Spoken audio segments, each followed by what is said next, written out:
मी उपाशी आलो आणि कोण उपाशी आहे कसं सांगू रे मला सांग. तेव्हा ते पोरा उभा राहिला आणि त्या पोरानं काय सांगितलं तेवढंच तुम्हाला सांगतो. ही तुमची आमची कथा आहे. त्यावेळेस मात्र ते पोरा उभा राहिला. त्यावेळेस त्याने सांगितलं महाराज मी माझ्या घरी खेळत होतो. घंटी वाजली पहिली शाळेची. मी धावत घरी आलो. आईने सांगितलं माझ्यासाठी घंटी वाजली मला शाळेत लागते मला जेवायला दे. माझ्या आईनं टिफिन भाकर करायसाठी डब्बा करायसाठी घरात गेली.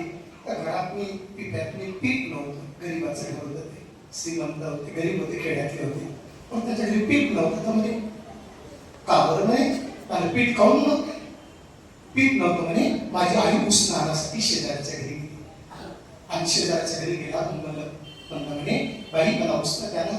म्हणे महाराज मी माझ्या आईचा पदर म्हणून मागं मागे चालत होतो. पदर धरून मागे चालत होतो. माझ्या आईला ती बाई बोलली म्हणे ए बाई तू पहिलं उसणं दिलं नाही आणि तू आता उसण्याची आई जाय तुला देत नाही.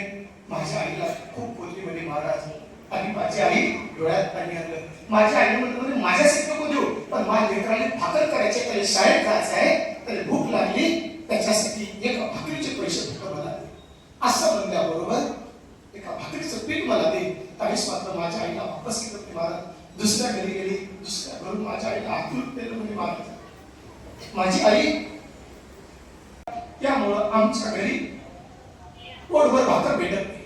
आमच्या घरी भाजीपाला येत नाही असं म्हटल्याबरोबर अक्षरशः सगळे जे ऐकत होते ना सगळ्यांच्या डोळ्यातनी पाणी होतं. लक्षात गुरुजींच्या डोळ्यात पाणी बाकीचे पोरं सुद्धा डोळ्यात पाणी होतं. त्या पोराने त्याची खरं सांगितली त्याची हकीकत त्यानं सांगितली. एवढ्या नाही मागलं पण महाराज मी चटणीवर पाणी घेतलं. काऊन रे तेल नाही का तुझ्या घरी. महाराज आमच्या घरी कुठं तेल.